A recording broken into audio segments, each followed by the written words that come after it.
Most gym goers primarily work the muscles they can actually see, their chest, shoulders, arms, abs, and if they think about it, maybe their thighs. But what if I told you that if you work the muscles that you can't see, it could make you feel better, maybe reduce some pain, make the structure of your body stronger, thereby making you stronger and help you make even more gains? Hi, this is Tom with Friscified Fitness, and this is how to work the muscles that you can't see and why you should. Let's get at it. The neck. A strong neck better supports your head and gives you the ability to hit like and subscribe on this video. Developing your neck can also help stabilize your thoracic spine. More on that later. You can exercise your neck by moving your head forwards, backwards, to the left, to the right, and by that I mean moving your ear towards your left shoulder and then your right shoulder under tension. You can use a towel, bands, a strap around your head with some weights attached to it, or like I'm doing in this video, I'm using my hands. And I use my hands mainly because I can adjust the weight as my neck tires. But working this muscle that you can't see will develop a more powerful neck and make you look more. Rear delts.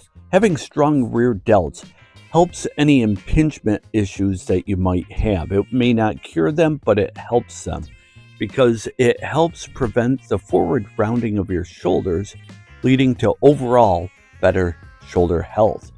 And you can work your rear delts with rear laterals, cable rear laterals. Doing rear laterals on a pec deck, you can use bands for the pull apart, and you'll notice I'm using different angles. Now, I don't go too heavy on my rear delt work. I prefer rather to feel the muscle working and using slightly higher reps. And that means less weight. Now, on the cable rear laterals where I'm standing and checking back to make sure the camera is working, you'll notice that I let the arms go way in front of me to give myself a good stretch. And this gives a fuller range of motion. And if you're using bands, make sure that you're not using the side of the band that has a crack in it. At home, this would not be a problem because I don't let my bands get cracked. But I'm using a gym band, and so I'm avoiding the crack. The lower traps. The lower traps help prevent your thoracic spine from looking like a hunchback, and strengthening your lower traps can help correct for some hunchbacking. Now you'll notice I'm doing scapula shrugs. I step back from the resistance, and here I'm using hydraulic cables. It's an odd machine, but I enjoy using them. But the reason I step back is to give more of a lateral tension so that I'm working against the plane of the resistance. Now, there are other ways to work your lower traps, such as scapula pull-ups, where you're basically using straight arms and pulling yourself up from a dead hang. You can use the same technique with supported rows by keeping your arms straight and just shrugging your scapula together. Now, to really work your lower traps, do these scapula pull-ups and scapula shrugs before you start your actual set. And then when you're doing your set of pull-ups or rows, your lower traps are going to get even more work. You'll hate it and you'll love it. Your transverse abdominis are the abs you can't see. They lie under your six-pack running laterally around your core. They're often called nature's weight belt or some such. I prefer to call them nature's title belt. And by consistently working your transverse abdominis, your waist will be pulled in, meaning you'll have a flatter belly, But more importantly, you'll also be surprised by how having a strong transverse abdominis will let you lift more in your other movements.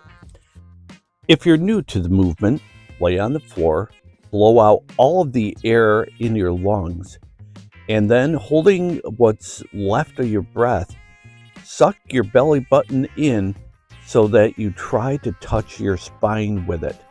Now you'll see here that my stomach is way lower than my ribs, and that's the effect you're looking for. Now from there you can progress up to the cat-cow posture that you might do if you do yoga, and proceed with the same technique.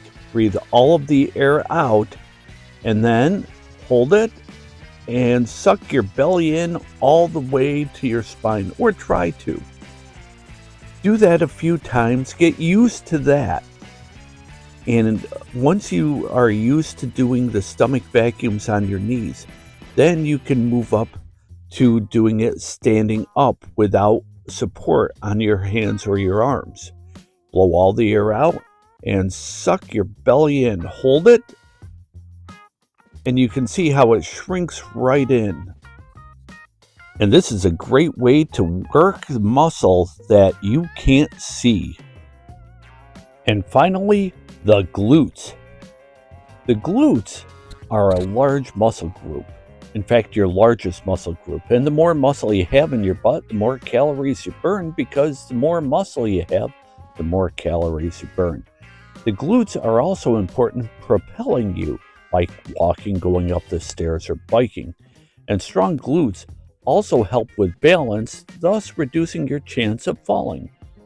And you can work your glutes by doing step-ups like I did in the chair, or using step-throughs like I'm trying to do in vain with the band. But one of the more popular ways to work your glutes is with RDLs, Romanian deadlifts, and I love them. You move your butt back, you have semi-bent legs, not really stiff legs, but a little bit bent, and you lift with your butt, not your lower back. Focus on your glutes when you do that. You can also use Bulgarian squats. Now, in order to work your butts optimally here, lean your torso a little forward, and that'll make it more glute-centric than quad-focused. Now, one of the best exercises for your butt is the sumo squat. Put your feet far apart, and your butt will work really hard. Lunges also are very good for your glutes.